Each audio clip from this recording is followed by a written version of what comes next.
Mr. President, there has been a long discussion about how long you will stay and when you will organize elections. How long will the transition last? Is it today? As Africans. That is a useless entity. It's not for us. The largest voting bloc in the United Nations are the African nations. We don't have... Whether, Africa should be forced to make a choice between China versus the United States. I think that's the wrong choice. Humility representing to the fullest. Trillionaire Entertainment TV. Hey, I feel nice. I represent for Trillionaire Entertainment TV, one of the baddest in our vlogging.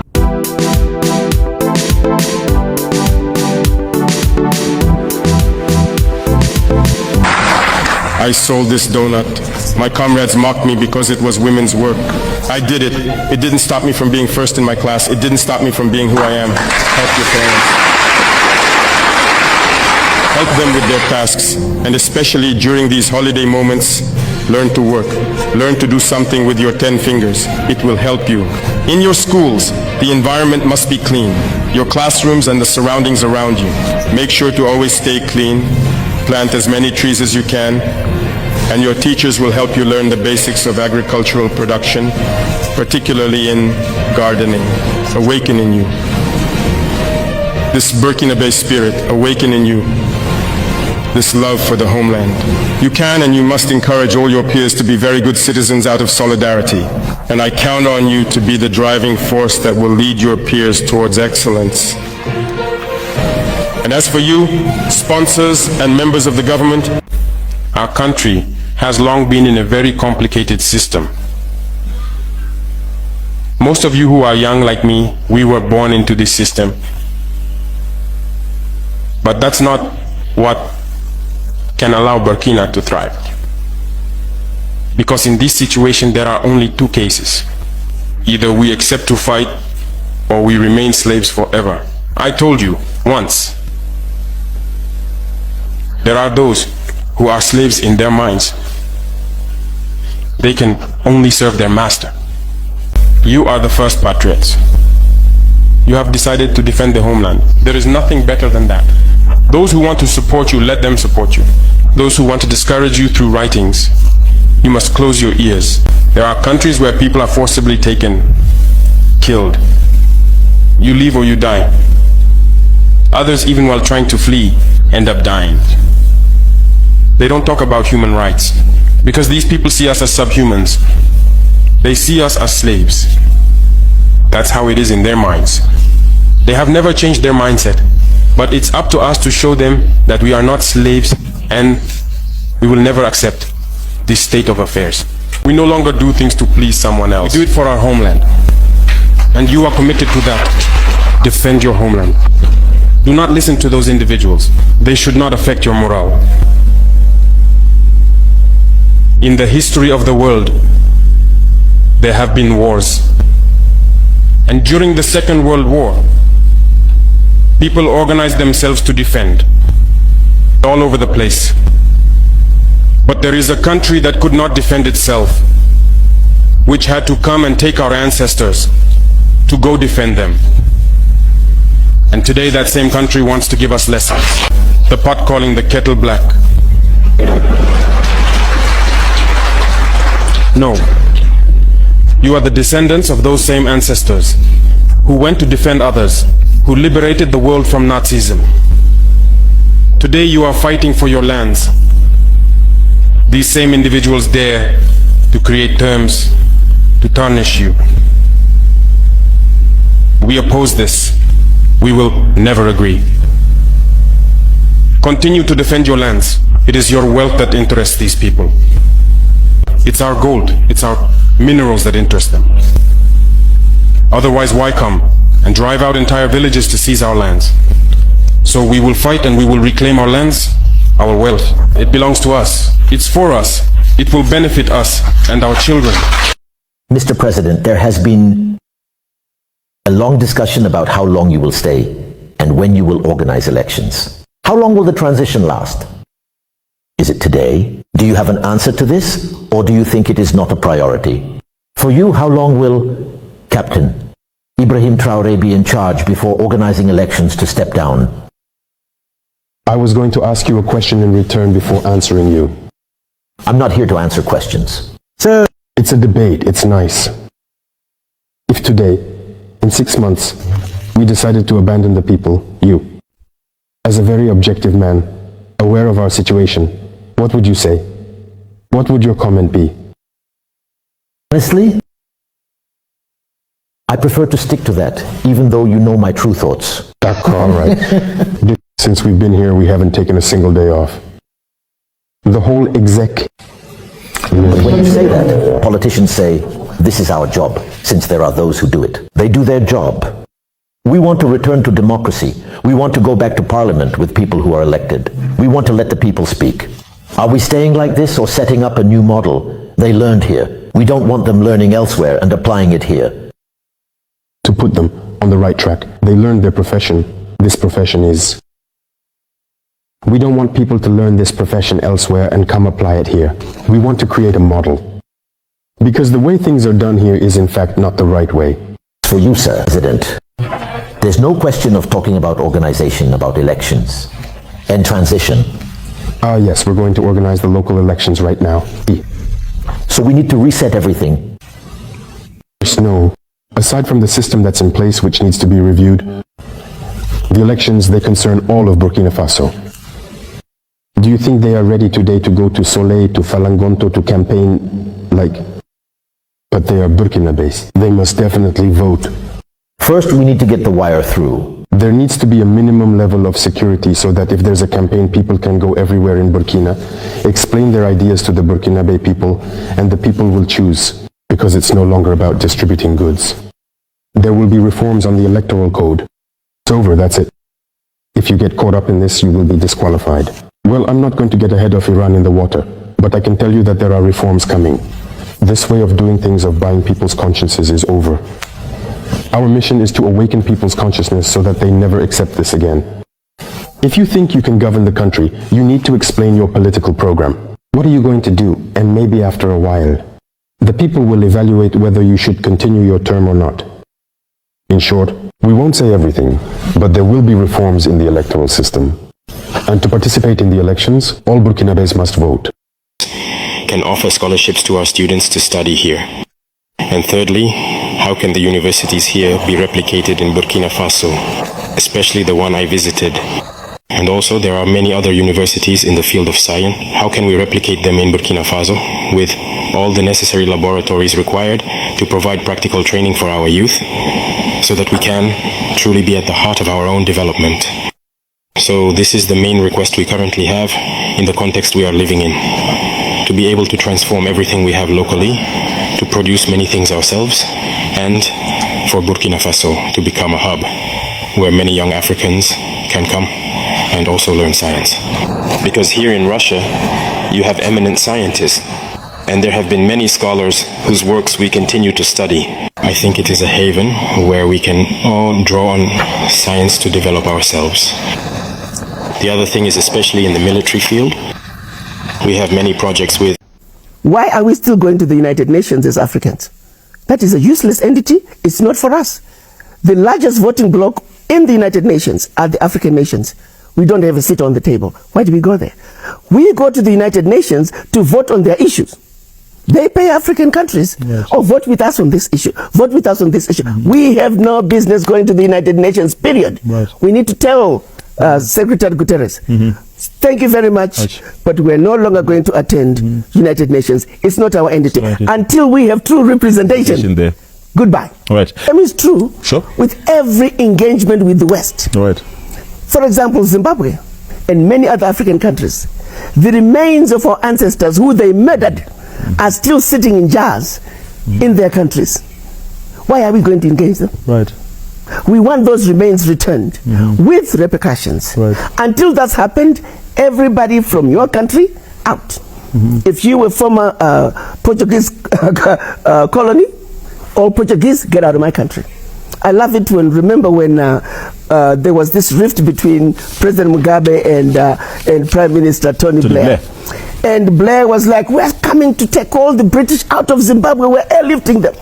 And the response President Mugabe was, listen, I've given all my police and military that if you see any British citizen that wants to get out, escort them to the nearest exit point. Get out. If we can just make that position, your government is abusing us. Your government is refusing to give us back our ancestors, the remains of our ancestors who they murdered. Your government is refusing to give us back our artifacts, precious artifacts, priceless, that they stole. Until these wrongs, these blatant wrongs are righted, every British citizen get out. Every Portuguese citizen get out. Every German citizen get out. Let's see how quickly things will change. Move from there. It is those citizens who are going to now go to their government and say, we didn't know you were doing that. Let me make this point clear. The citizens do not know of the crimes that are being committed by their governments. So let's put the power back to the people. Let's remind the people that every constitution starts with we the people. So let's make those citizens, they must succeed in their civic duties. We the people are the ones who are failing. Let's come together, let's understand the issues. And so for those of us who are elders, who are in the know, we have a responsibility to educate and inform. Once the citizens are empowered with knowledge and the understanding of what is really going on, I do know for a fact the average citizen of the world wants a righteous world, a world that is free of hate, racism, bigotry. That's what the average citizen wants. Check out this video. And double tap the screen if you like what you're hearing. Africa need to use your own brain power to make up your own judgment. In the world of today, you hear a lot of talks about whether, Africa should be forced to make a choice between China versus the United States. I think that's the wrong choice.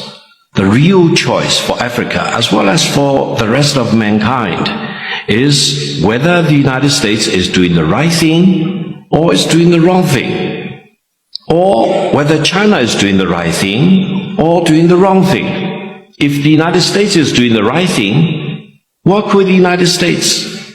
But if the United States is doing the wrong thing, why should you bother about working with the United States or following its leadership?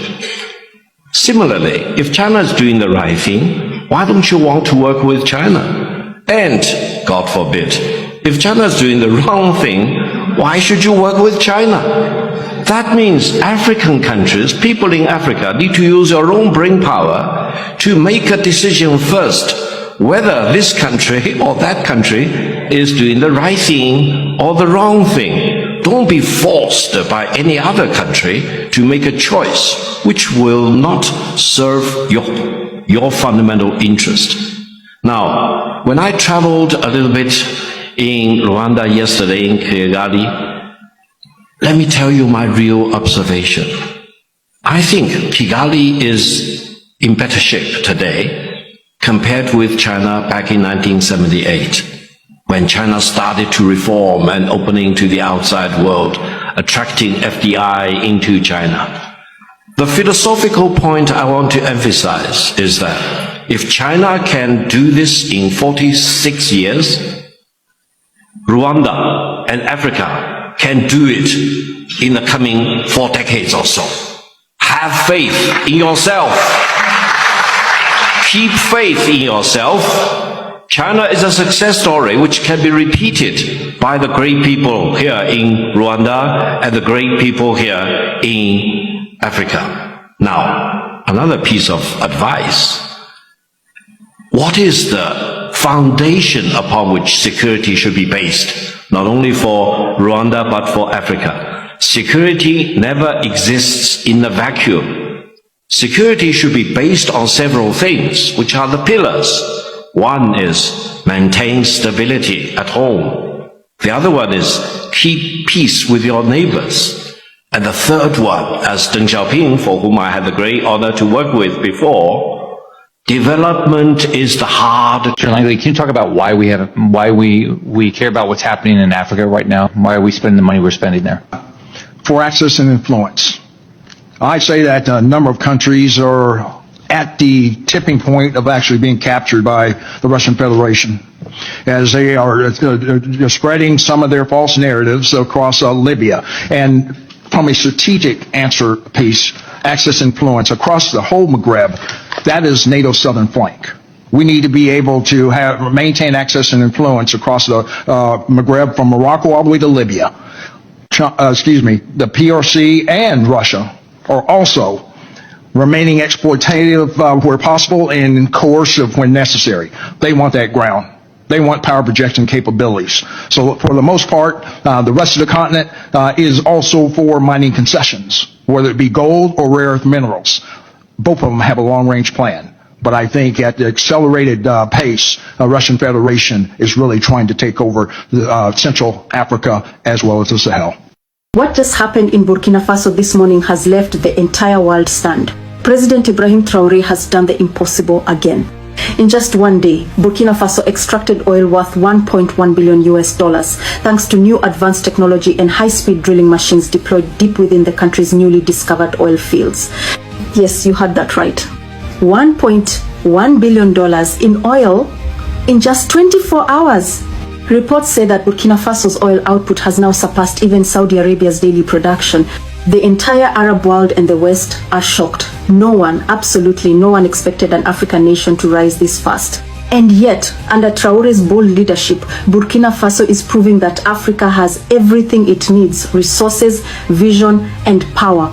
Sources say China and Russia might have played a part in helping supply the new machinery and training the engineers behind this groundbreaking project. But make no mistake, this victory belongs to Africa. What's even more surprising is how organized and efficient the extraction was. No delays, no corruption, just clean work and results. Western media is struggling to hide the news. Meanwhile, African citizens around the continent are celebrating online, calling this the beginning of Africa's economic revolution. President Traoré has announced that the oil revenue will be used to build new cities for the poor, fund free education and hospitals, and transform Burkina Faso into a self-sustaining first world country. And here's the kicker. He said he's not selling the oil to the West. Instead, he plans to use it to fuel African industries and empower other African nations to rise. The world is watching. Burkina Faso is no longer in the shadows. This is a new era and Traoré is leading it. Stay tuned, the revolution has only just begun. Dear participants of the first summit, of the heads of state of ES, hello.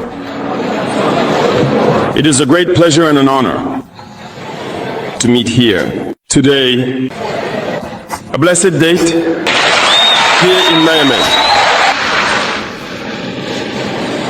Before anything else, let us give thanks to God who made this day possible. We thank Him for everything He has done for us up to today, and everything He will do for the people of AES. Allow me also to pay tribute to the Nigerian people. These people who have suffered so much since the advent of the CNSP, and who continue to stand tall.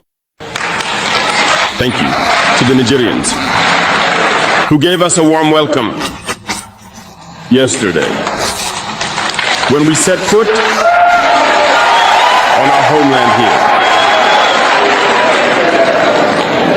You are more than friends, you are more than neighbors. You are our brothers, you are our sisters, because brotherhood goes beyond friendship or neighborhood. We have the same blood running through our veins. In our veins flows the blood of those valiant warriors who fought and preserved these lands that we call Mali, Burkina, and Niger. In our veins flows the blood of those valiant warriors who helped the entire world rid itself of Nazism and many other scourges. In our veins, for the blood of those valiant warriors who were deported from Africa to Europe, America, Asia, or I don't know where else, and who contributed to building these states during slavery. In our veins, for the blood of dignified men, robust men, men beginnings. And for that, let us be proud and be thanked for being nationals of the ASA.